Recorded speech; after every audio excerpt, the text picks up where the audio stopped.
Hi everybody, it's Andy, and welcome again to my office in Los Altos, California. I'm an attorney licensed to practice law in California as well as New York. This particular video is going to be the fourth one in my series on California small claims court cases. If you haven't seen the previous videos in this series, I'm going to go ahead and link them right over here, so go ahead and take a look at those if you are interested.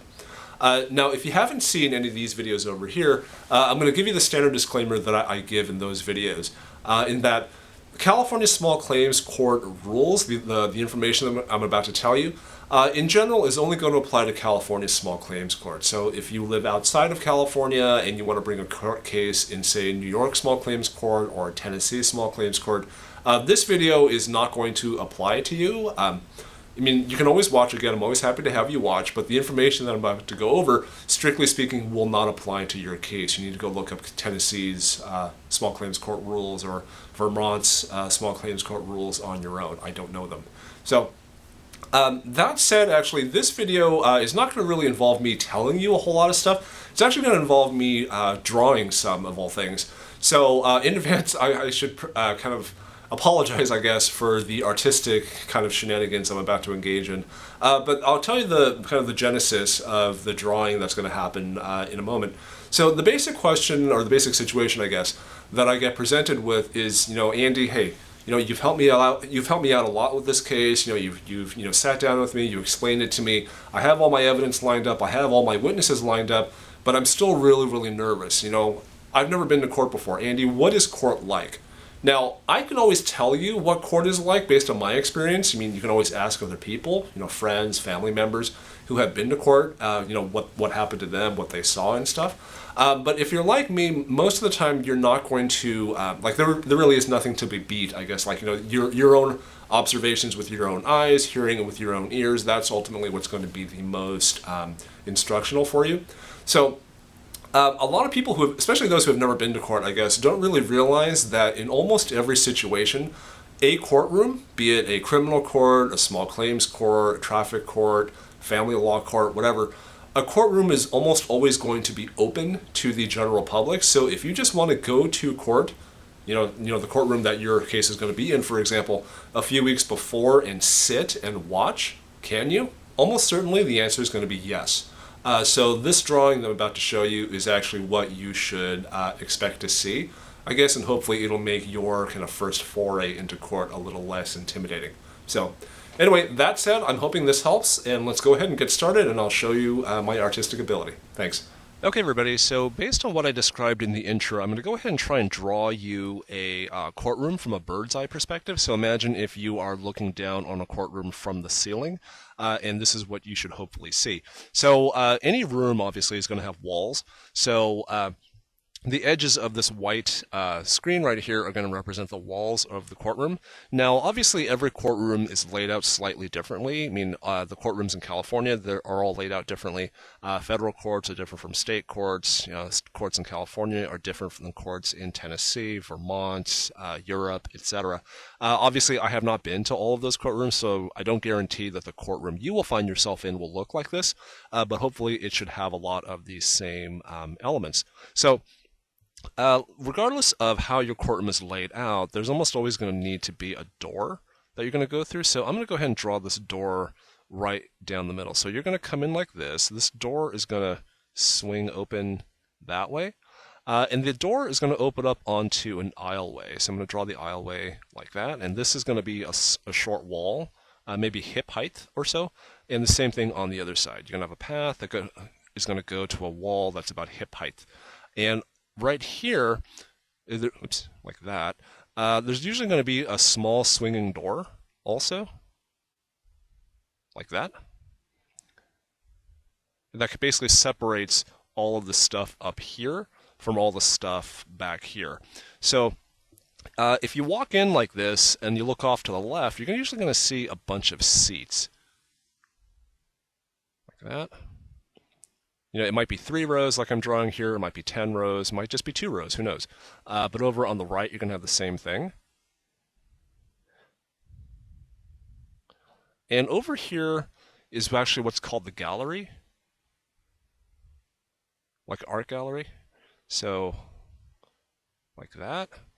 And what people don't really realize about the gallery, and I guess court in general, if you've never been, is that the gallery is actually open to every member of the public. With very, very rare exception in the United States, courtrooms are going to be open to the general public. So if you have a matter before the court on that particular day, you can go ahead and sit in the gallery and wait for your case to be called.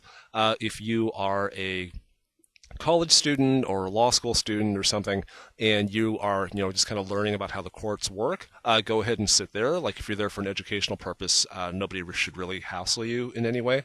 If you sit here, though, let's say that you're going there because you have a court case coming up and you've never been, you kind of want to see what court's all about, and you sit, say, right there. You might get asked by the court, personnel, like the bailiff, for example, whether or not you have a case that day. If you just say no, you don't, and you're just there kind of observing and, learning about the courts and stuff, that should almost always be okay. With very, very rare exception, the court personnel are not really going to care. Like, they're not going to say, oh, no, you can't observe this, get out, or something. Like, they're almost certainly not going to do that. Yeah, so, you could sit over here as well.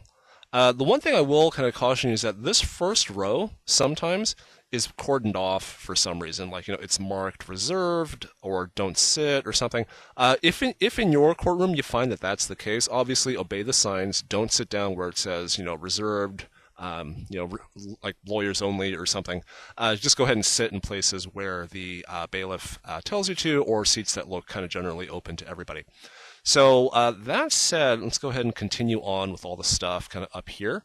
So if you walk through the little swinging doors here, you might see some seats on the other side of this little wall right here. And then you might see one or two on this side as well. These are the seats for the lawyers. Not every courtroom has them, but a lot of them do. And if you're a lawyer and you have a case that day in front of the court, if you sit, over on this side or over here, that's actually a really convenient thing for the judge to look at. Just basically, if you know that the judge, sometimes has a lot on his or her mind. If you're a lawyer and you sit in some of these seats right here, that's a good way of just, telling the judge, hey, judge, there's still another, case or two on the court's calendar. Don't adjourn court because you thought that the case, all the cases were heard.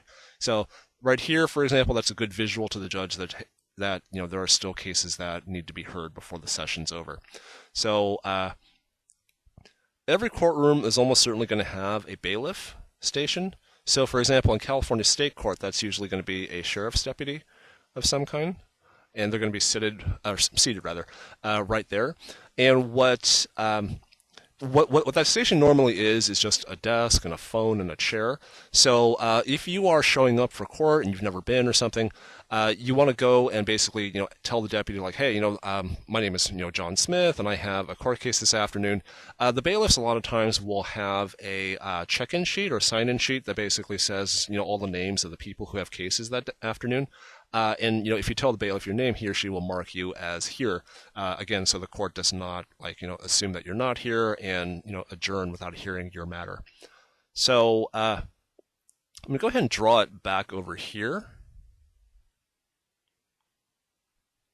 And this is going to be the jury box. Now, not every court hearing is going to have a jury. So this jury box sometimes is full of jurors, sometimes it's empty, but depending on the state that you're in or the country that you're in, the jury might be 6 people, 12 people, more than that even. So you're going to have the jurors actually seated here, and you're going to have some seats for alternates as well. And I'm going to go ahead and draw it right over here, but there's usually a doorway that comes out like that, like a little path for jurors to walk out of, and the jury room is going to be back over there, so like that. So let's go over here to this side and draw a table and another one. So this is the plaintiff's table and the defendants. And each table has some seats as well. And obviously, based on the drawing here, you can tell that the defense table is where the defendant and his or her lawyers sit, and the plaintiff's table is where the plaintiff sits along with his or her lawyers. So I'm going to go ahead and draw the court reporter station like that. And the court reporter is just basically there going to, she's going to, well, he or she is going to take down a transcript of the court's proceedings. They're going to have specialized equipment, laptop, stenography machine, things like that.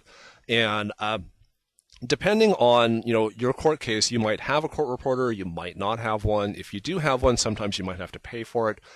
So if you do have one for your court hearing, the court reporter is generally going to be seated close to the jury.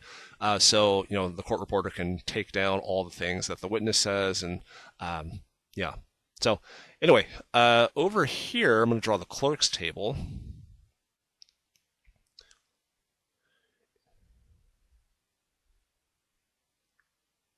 So the court clerks are going to be the ones handling a lot of the paperwork that is generated, during a court session. If you need to have a special paperwork processed or something, go ahead and talk to the clerks. So you can generally approach the clerks and ask for help and stuff like that. That's usually no problem. Just make sure you ask for permission first, because a lot of times court activities or the courts rather can be kind of busy when things are in session. So over here, I'm going to draw a witness stand. Now, kind of like the jury box, not every court session is going to involve witnesses. So the thing is, this stand might be empty. It might be, being used. The jury box might be being used, etc. But there's almost always going to be a stand of some kind. And the last item here, as you can probably guess, the one thing that we haven't drawn yet is the bench. And that's where the judge sits. So I'm going to go ahead and put an X right there. And the judge a lot of times will have a special path for them to come out of. And that right there is going to be the path to the judge's chambers. So that's basically it. The kind of big takeaway here is that the gallery down over here, this stuff is actually open to the general public. So if you're going to court, for example, and you want to observe things, go ahead and sit right here, and you should generally have no problem. But yeah, hopefully that helps. And again, not every courtroom looks like this, but hopefully a lot of the features that I've drawn here should be present in the courts that you go to. All right. Thanks a lot, and I will talk to you guys next time.